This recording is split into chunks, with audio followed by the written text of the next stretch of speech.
There is a number that haunts television history. Not a phone number, not a countdown, just a plain, quiet number. 151.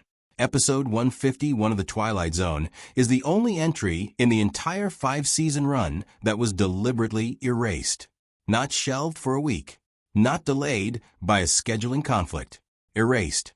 Pulled from syndication, locked away from local stations, and kept out of the living rooms of America for 52 years.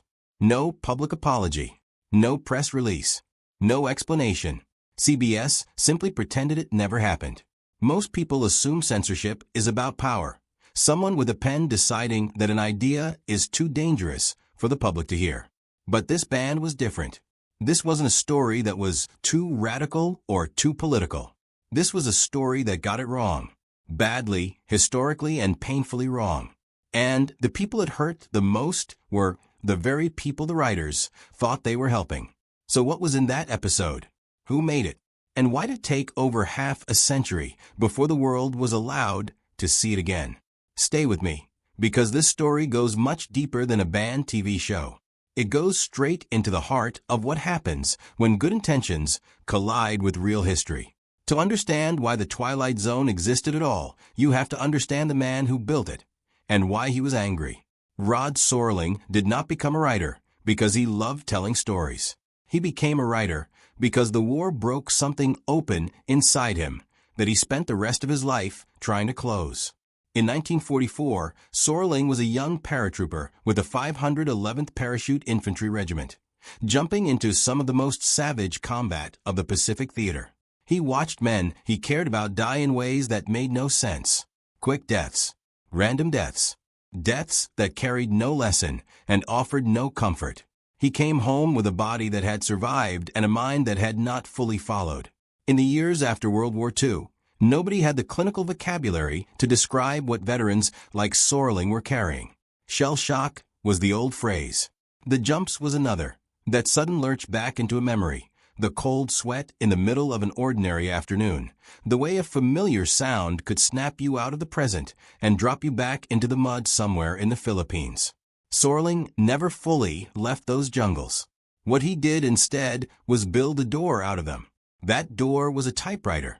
His early work in the 1950s was raw and direct. He wrote about corporate greed, about broken working men, about the loneliness of the American dream when it stops working.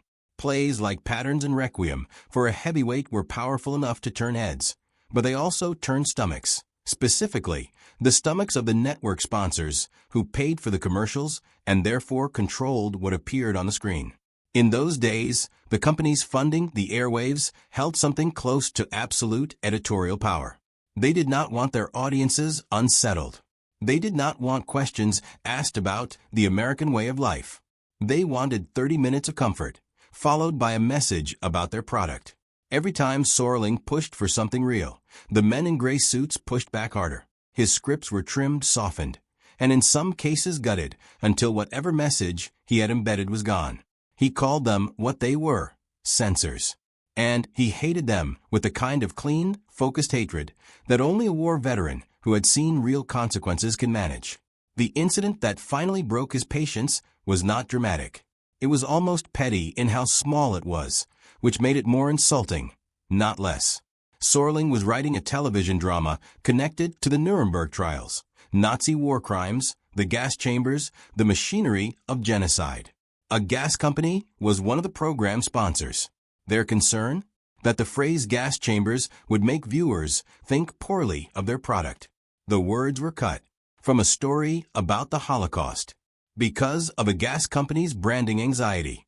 Around the same time, Serling tried to adapt the story of Emmett Till, a 14-year-old black boy from Chicago who was murdered in Mississippi in 1955. His killers walking free in one of the most grotesque miscarriages of justice in American history. The network did not say no directly. Instead, they performed the same slow erasure. The victim was changed to a white European. The setting was moved to the American Southwest. By the time the notes were finished, the story had been stripped of every element that made it true and therefore meaningful. That was the moment Serling understood the game. If you want to tell the truth, you cannot call it the truth. You have to dress it up. give it antennae, put it on another planet, at a ghost. And so the Twilight Zone was born, not as an escape from reality, but as a tunnel underneath it. What Serling understood, that his bosses did not, was that science fiction and the supernatural had always been the literature of the uncomfortable. Stories about monsters are rarely about monsters. They are about us. By relocating his moral arguments to alien planets and haunted small towns, Serling could smuggle the exact same social commentary that had been banned when it wore realistic clothes. He said it plainly. A Martian could say things that no Democrat or Republican could get away with. The format gave him cover. For 4 seasons, the strategy was extraordinarily effective. Episodes like Eye of the Beholder, where a woman considered beautiful by her society is revealed to live in a world of grotesque conformity, attacked the tyranny of cultural standards without ever directly naming them. The Monsters Are Due on Maple Street use an alien invasion scare to expose exactly how quickly a comfortable suburban community would turn on itself the moment fear replaced reason. These were not subtle metaphors. They were morality plays wearing Halloween costumes, and America watched them every week and thought it was just watching a scary show. The genius was in the twist. Serling understood that the moment of revelation, the last 30 seconds when the horror snaps into focus, was also the moment when the lesson landed hardest. People could not defend against it because they had been lulled into a sense of safe entertainment. By the time they realized they were staring at a mirror, it was too late to look away. The show also had music working in its favor. The iconic theme, that 2-note hook that the whole world now recognizes, was written by a Romanian composer named Marius Constant, who was paid approximately $200 for his work and had no idea it would become the sonic signature of an entire genre. He reportedly heard it playing on his own television before anyone told him it had been chosen. That eerie, stuttering melody became shorthand for dread, for the uncanny, for the feeling that something ordinary has just gone wrong in a way that cannot be explained. For 5 seasons, Serling fought for every line. He wrote letters to CBS executives defending his scripts. He argued, negotiated, threatened to walk, and occasionally lost.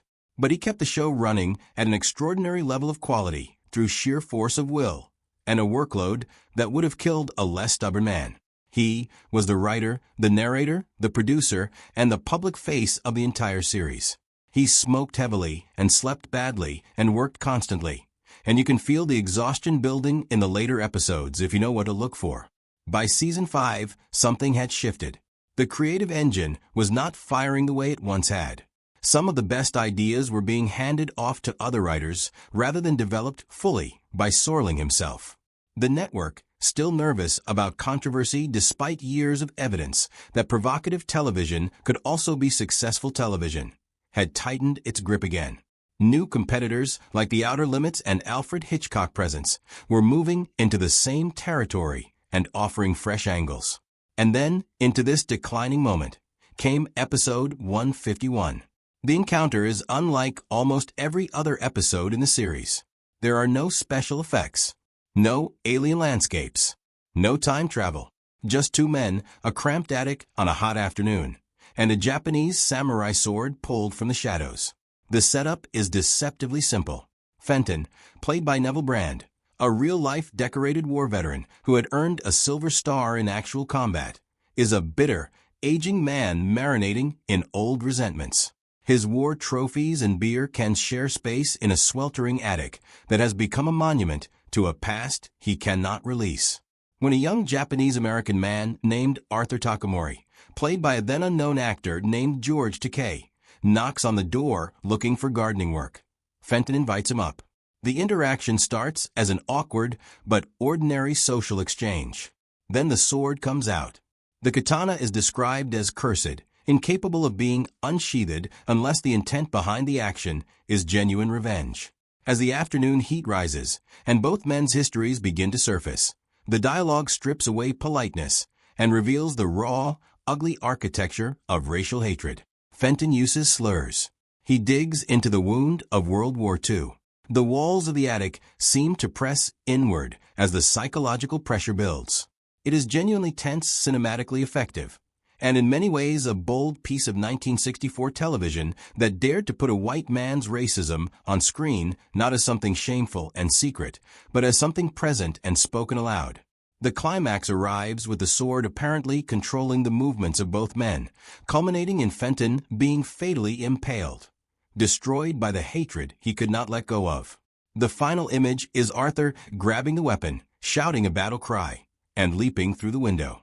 The intention is clear enough. The real curse is prejudice, and it destroys the one who carries it. It is the same structural argument Serling had made dozens of times before. The monster is us. So why was it banned? The answer is one line of dialogue. During the height of the confrontation, Arthur makes a confession.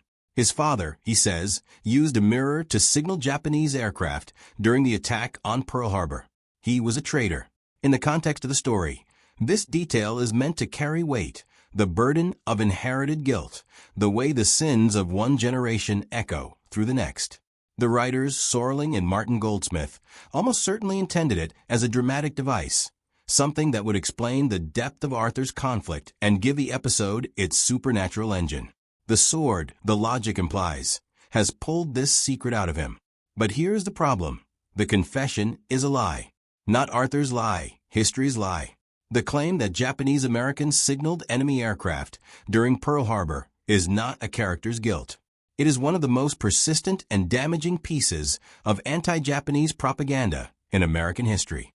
There is no credible historical evidence that any Japanese American acted as a spy during the Pearl Harbor attack. None. The myth was manufactured and amplified in the months after December 7, 1941, and it was used directly as justification for one of the greatest violations of civil liberties in modern American history: the forced relocation and incarceration of over 120,000 Japanese Americans into internment camps. By putting that confession in Arthur's mouth, even in a fictional context, even with supernatural framing, the script did not challenge the myth. It repeated it. It gave it a voice.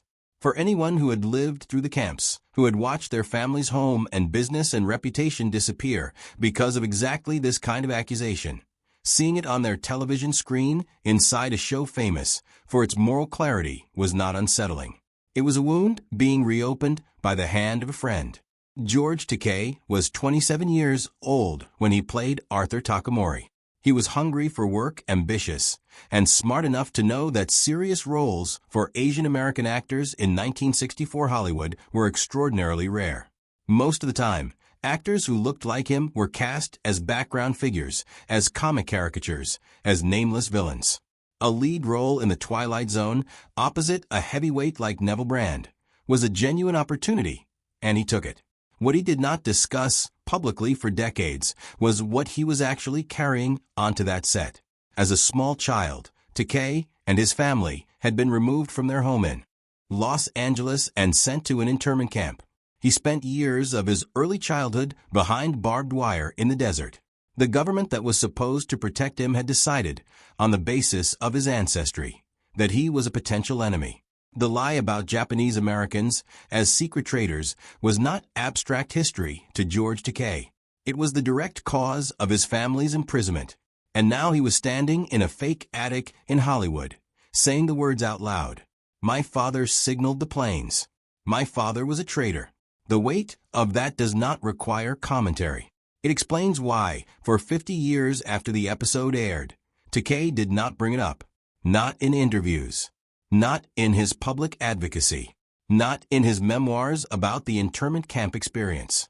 It was a complicated silence that spoke volumes about the price of survival in an industry that did not yet know how to see him clearly. What makes the situation more layered still is that Neville Brand, the man playing the racist opposite him, was not performing hatred from a comfortable distance. Brand was genuinely decorated. A man who had been in real combat and carried real demons. Reports from the set suggest his behavior was intense and erratic in ways that blurred the line between character and actor. The tension on that cramped soundstage was not entirely manufactured. The Japanese American Citizens League moved quickly after the episode aired. They sent protest letters to CBS documenting exactly what was wrong with the episode's central premise and why it was harmful. Their objection was not to the artistic ambition of the piece.